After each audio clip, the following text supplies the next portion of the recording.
More insanity in AFC World Cup qualifiers where we saw Kyrgyzstan pick up their second victory and inflict more damage on Qatar.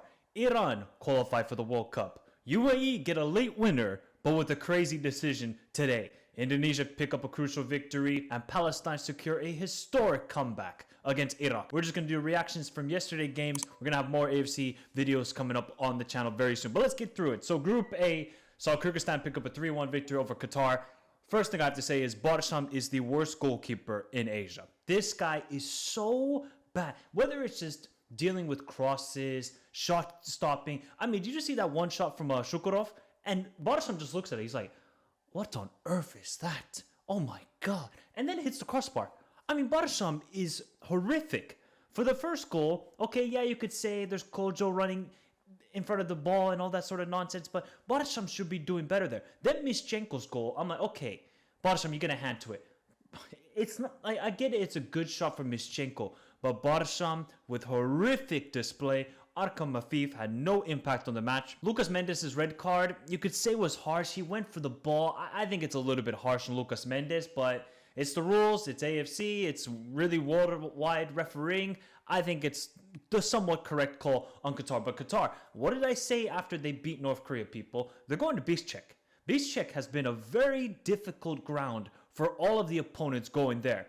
And it proved to be once again. I don't know if it's just the cold or what, but Kyrgyzstan, they played a good game. I don't think Kojo had his best game either, and yet they still won. Got to give massive shout out to Kishin. I thought Kishin was really good in the game. Yeah, he got the free kick goal, but otherwise, Kishin was probably man of the match for me. Tokotayev in goal had maybe one save to do on Almoez Ali. Akram Afif had zero impact out there. He didn't look like he wanted to be out there. Just poor from Qatar in a game where you have to win. If you're Qatar, you got to win this game if you want to get into the top two. They showed zero urgency. Zero. And it's disappointing from this side, and I'm going to be honest, I just don't think they're still going to qualify for the World Cup. I just see a team that is flat out given up on qualifying for the World Cup. Where for Kyrgyzstan, they still got North Korea, and I can't remember who their last game is against. If Kyrgyzstan want to qualify, they're going to have to beat North Korea. I think they're hosting UAE, if I'm not mistaken. So it's in Kyrgyzstan's hands if they want to qualify to the next round of AFC World Cup qualifiers. But overall, Kyrgyzstan deserved the victory. I think the red card did change the game, but Qatar were never in it. Iran, Uzbekistan 2-2. I thought this, for me, was the best game in AFC qualifiers, probably to this point. Yeah, you could talk about the late comeback by Iraq, but if you just want to talk about football, it was this game. Okay, maybe defensively both teams weren't the best, but hey, it made for an entertaining game in Tehran. Faisal, this guy's a baller.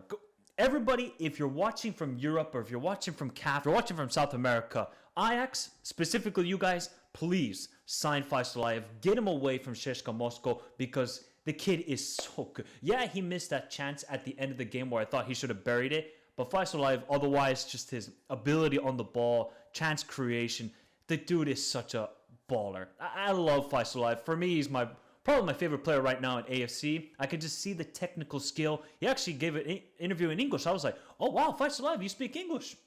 This is good for the future for Faisal. Iran's defense is a calamity. This is something I'm not used to. And probably Iranians are not used to either. Okay, you can talk about Galanoy's tactics and his lineup choices, but the defense is just making basic individual mistakes. I mean, basic individual mistakes. How can you not deal with that cross? Granted, it's good play from Uzbekistan down the left, but neither of the center backs deal with the cross, and it's just Erkinov at the back post, and he slots it in. Terrible defending from Iran. They get back into the game. They created one good chance in the first half. Osman should have had about 2-3 goals in this. I mean, yes, give some credit to Yusupov, who made some great saves on Osman, but Osman should have buried a couple of those chances. Khalizad and Kanani, I mean, these two center backs are so bad for Iran. Iran can score all the goals in the AFC, and I'm going to talk about it in the separate video, talking about Iran qualifying to the World Cup and their chances and the lineup and all that sort of stuff. But Iran can score goals against the AFC. That's no problem, right? You can score goals against Uzbekistan, UAE, Qatar, name it. Japan, probably Iran could score. But that defense, if they go up against like a Morocco, if they go up against a Paraguay, they're holding 4 goals. This defense needs to fix up ASAP. If it doesn't, and also Godos, I don't think Godos is that same player anymore. Jahanbash as well, not been having that same impact. I'm looking at 4 players from this Iran team. Gaedi, Mohebi, Osman, Taremi. Those are your star guys. And Taremi with 2 sensational goals. The first goal is an absolute thunderbolt. And I thought Uzbekistan were going to win this game when they got to the 2-1 lead. I was like, oh, it's in Uzbekistan's hands. They might qualify for the World Cup, but just that lapse of concentration, and Iran get the equalizer. I think it was a fair result, 2-2. You could talk about Faisaliyev's chance when it was 2-1, and they could have made it 3-1, but I think 2-2 is a fair result, and it was a great game overall. Uzbekistan, they got to wait one more game to make history for their nation, and it's up against UAE. Maybe that will taste even sweeter doing it in Dubai or Abu Dhabi, wherever the game is going to be played. And for Iran, I think there's a lot of questions. We can tell this is a very good team on paper, but it's just not that same Iran that we're used to. They got a year to fix it. Let's see if Galanoy is going to be the manager, but that's a discussion for the Iran video. And then the final game is North Korea 1, UAE 2. Okay, I don't think we need to talk much about this game because UAE dominated the entire second half, and North Korea, they just sat back and defended, which for me was laughable. You need to win this game if you're North Korea. Why are you sitting back and defending? Why? Did you not check the table? You need to win this game to have a chance at the 4th place, but maybe they just gave up, and rightfully so. They don't have a chance. They're not great defensively. That's why they've conceded 16 goals in these qualifiers. But the crazy thing for UAE is, this is a good thing I waited this morning, people, to film it. Paulo Bento has been sacked. Paulo Bento has been sacked, people. What could be the reasons? Could the reasons being that they called up a lot of Brazilians? Could it be that his results and performances have not been sustainable? Results-wise, they've been good. Yeah, okay, they got dominated at home by Iran. The Iran away performance was, I thought, commendable, if you want to say that. But overall, it hasn't been the best from the UAE. I feel like they've really peaked against the Qatar and Kyrgyzstan at home. I was like, oh, wow, UAE are building something here. And we've seen some down performances. Is it the right thing to sack Paulo Bento? 2 games to go in this round. I think it's just a crazy decision. Look, they got the late winner from Adil. I'm just a little bit disappointed from UAE in this window. I knew it was going to be tough going to Tehran and getting a result, but I didn't expect anything there. I'm just fascinated to see who they hire. And I think Paulo Bento is going to feel rightfully sort of disgruntled. Like, you're sacking me for this? I got you 13 points. Fabio Lima is playing very good football for us. Why? Is it because Ali Makbout isn't around this team? Okay, is Ali Makbout going to help UAE qualify to the World Cup? Who knows? So I think it's a little bit of a crazy decision. I'm just going to wait to see who they hire in his place. 2 games to go. You have to beat Uzbekistan if you want to qualify UAE directly from this group. I don't think they're going to beat Uzbekistan at home. And if you're looking at the next round, you could be having teams like Qatar, Saudi Arabia. You could be looking at Iraq. You could look at being Oman or Indonesia. Are UAE better than those teams? No. Maybe they're better than Oman. Maybe they're better than Indonesia. But I think UAE, they are finding themselves in a difficult scenario here, sacking Paulo Bento. And now the pressure will be on the next manager to qualify for the World Cup. You don't just sack Paulo Bento and saying, oh, no, we are looking for the future. No, your goal clearly is to qualify for the World Cup because you're not happy with the performances. And you could say that from these 2 performances, they have some point of view in doing that decision, but I think it's crazy. So from this group, Iran have already qualified. I think Uzbekistan will qualify in June and make history for the nation. We'll talk about that more as we head into June. UAE, they got pretty much certified the top 4 positions. And then it's down to Qatar and Kyrgyzstan. Qatar still got 2 tough games. Home to Iran and away to Uzbekistan. Can you imagine seeing Qatar not make it to the next round after winning the Asian Cup? South Korea. There might have to be a separate video on these guys because 4 draws and 4 wins. They haven't lost a game. So you could say that if you're South Korean, but wow, you just watch this team play and it's not convincing one bit. Not one bit. I haven't seen one dominant performance where I'm like, yes, that's the South Korea. Maybe the Iraq game, because Iraq scored 2 really good goals in that matchup. You're like, okay, there's the essence of South Korea here. I think they're going on a downward trajectory heading into the World Cup. They just don't have any fluidity with their play. I thought it was a bit better against Jordan. They actually created a lot of good chances. BJ Sung from a corner, really good cross from Heung-min Son. Son actually had a pretty decent game. Just see like the passing sometimes the ability on the ball isn't there from Son. I think he's really losing his explosiveness with the ball, and that's obviously getting up in age. Hwang In-beom trying, but you can just tell he's injured. He doesn't have that same passing ability as he did early on in these qualifiers. I think there's a lot of issues with this South Korean team. The midfield is not good enough. Defensively in transition, this team is so weak. So what do you expect when you're going up against higher caliber opponents in the World Cup? Even in this group, they're struggling. Like Jordan had a very good first half, and then Jordan just said, okay, we're going to sit back and defend the entire second half, which I thought was crazy because I feel like Jordan could have won this game if they just went for it in the second half.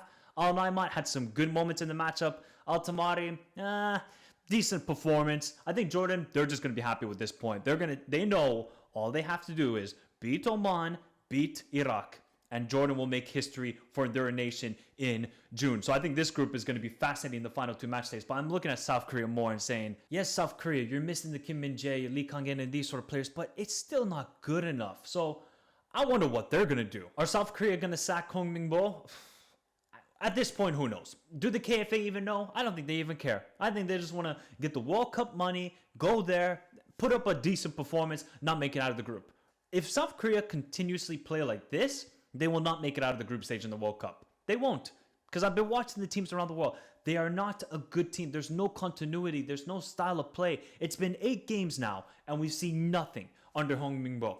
We've seen nothing. So I think there's a lot of issues. You say that they haven't lost a game, but this is not the toughest group. I get it. Jordan are sort of like a bogey team for this South Korean team. This is South Korea we're talking about. With so many talented players at their disposal, not good enough. Oman dodged the bullet because Yusuf Nasir didn't even play in this game. If Yusuf Nasir played in this game, I think Kuwait win. Kuwait created chances, but nothing too dangerous at the end of the day. And I think like Yusuf Nasir is such a key part because he's been really a breakthrough star, even though he's like 34 years old. Like you could talk about like uncle breaking through. That's been Yusuf Nasir in this round. So I feel like they were missing him. Oman, not a great first half. Second half, they started creating more chances by just putting in cross after cross, and Al-Sabi gets the header in.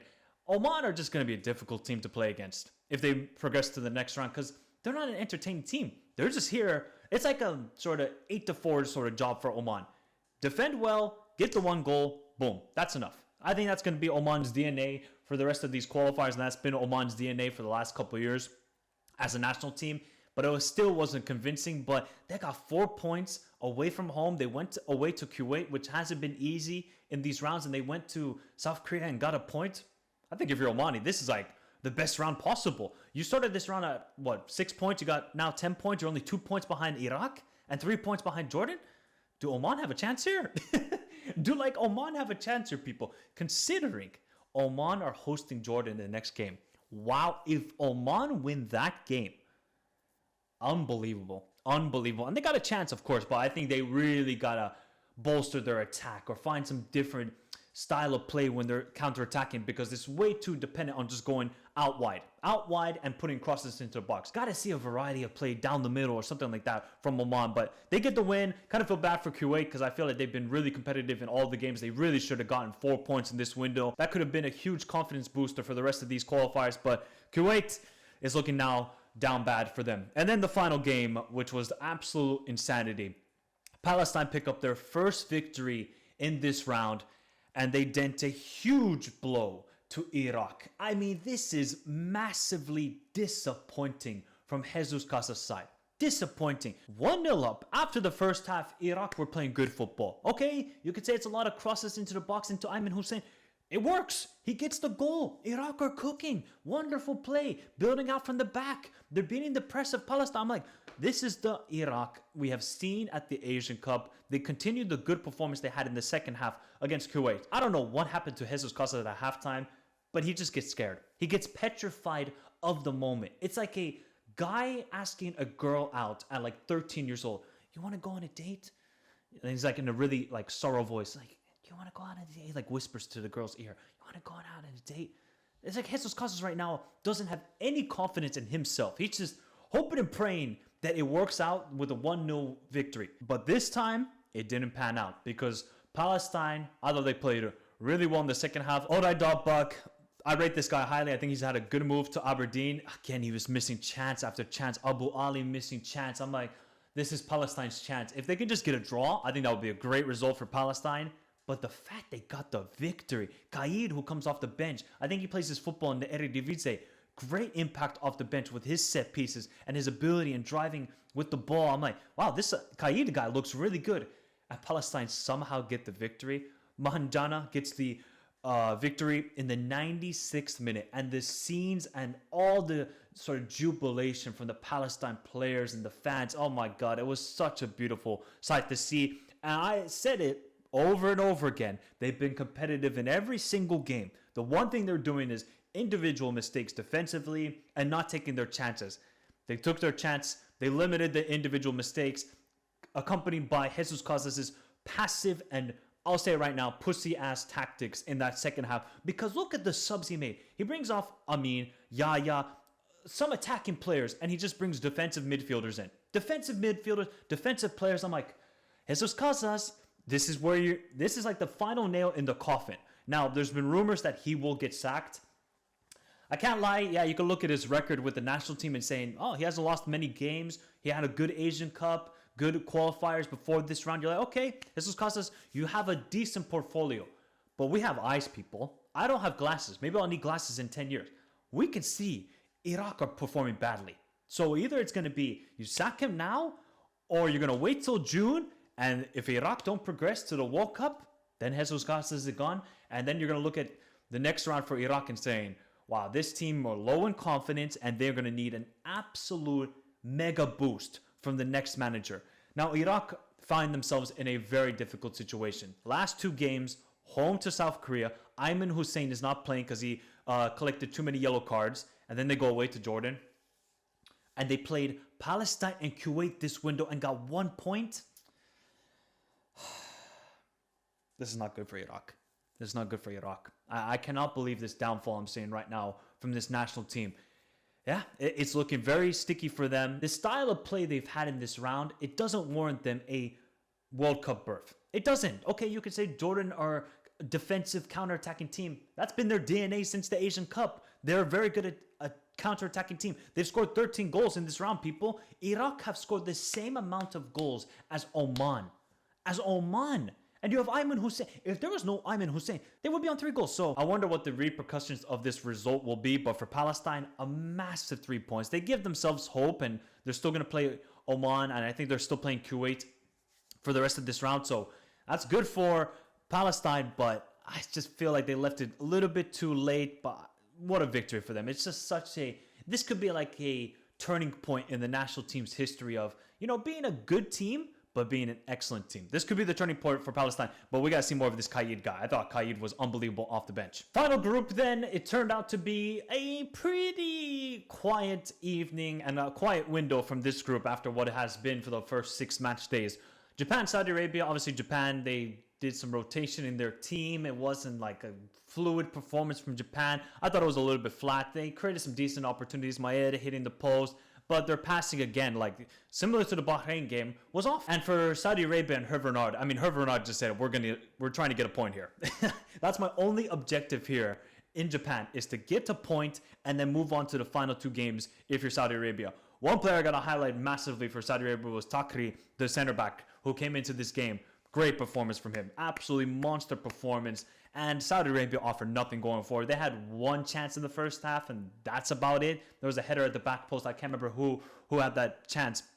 But it was really flat from Saudi Arabia going forward. I feel like No Saud Abdulhamid was a big miss because he could have offered something on the counterattack. But Saudi Arabia, I think they'll take this point. Hervé Renard will be happy. Japan, you can't be critical of the team. They've qualified. They had some rotation. So not too many takeaways from it. If you guys want to see my reaction to Japan qualifying to the World Cup, go check it out. It's on the channel right now. I think for Saudi Arabia, that was a big point, though. They're still going to host. They got to go away to Bahrain, which is not going to be easy. They host Australia.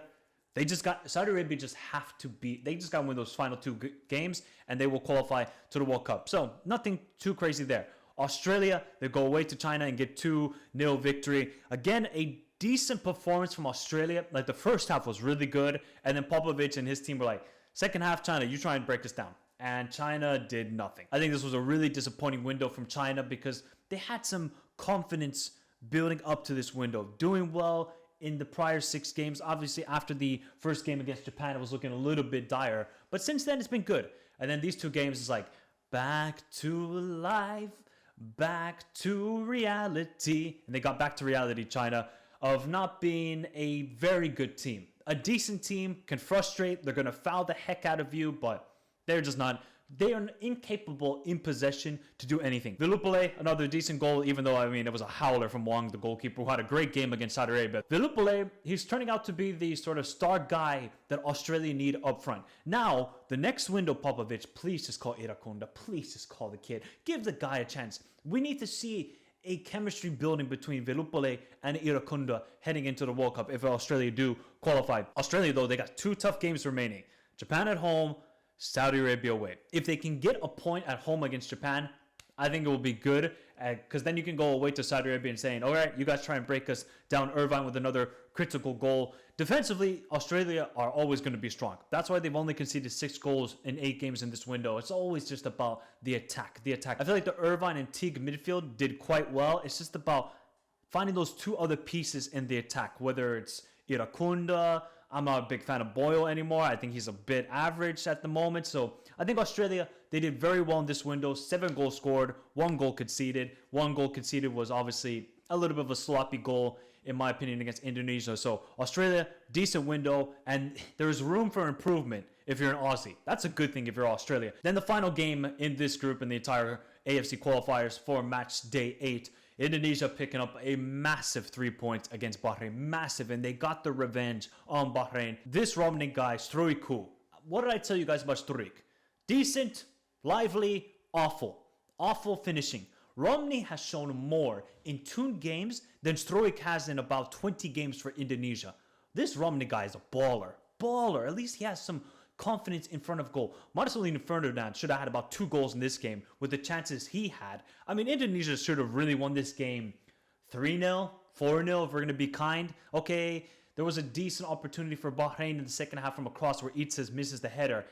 I thought, okay, yeah, Bahrain, they're offering something. Bahrain are a good team at home. Away from home, they're just going to try and frustrate the opponents. But once Indonesia got that first goal, I think it was so critical. Because if this was 0-0 heading into the 70th minute, you would have seen a little bit more frustration from the Indonesian players. I thought Rido, Hubner, and Itzes, the 3 center backs, monster games. Monster games. And finally, Indonesia had a decent performance going forward and defensively looked solid. Because the Australia game was just howler after howler. They created opportunities, but just defensively were a mess. This is kind of similar to the Saudi Arabia game. Now, all Indonesia, I think all they have to do is just beat China at home. If they beat China at home, they will qualify to the next round. And for Bahrain, I was a little bit disappointed because I felt like they could have taken this game more to Indonesia in that second half, but they kind of just sat back. Like, I expect more from Ali Madan and Marhoun and these sort of guys, but they didn't offer much in the matchup. So I think it was a deserved 3 points for Indonesia and a great response after the disaster we saw against Australia. If this Romney guy keeps on performing like this, Indonesia have a chance in that next round. I'm not going to say they're qualifying because I think they're going to go up against very tough opponents compared to a Bahrain or a China, but clearly there's the essence of a good team. It's just about building the chemistry and building the chemistry. Let me know your thoughts in the comments down below. Which team disappointed you the most? Was it Iraq? Which player impressed you the most? For me, it's either Qaid from Palestine or Romney from Indonesia. We're going to have a couple more AFC videos maybe out next week or the following week, so stay tuned for that here on the channel. Remember to hit the like button, subscribe to the channel if you're new around here, and remember to follow me on all the socials. You can find those links in the description down below, and also join the Discord. The Discord was hot during the international break. But have a beautiful day. Stay safe in this crazy world. Till next time, adios.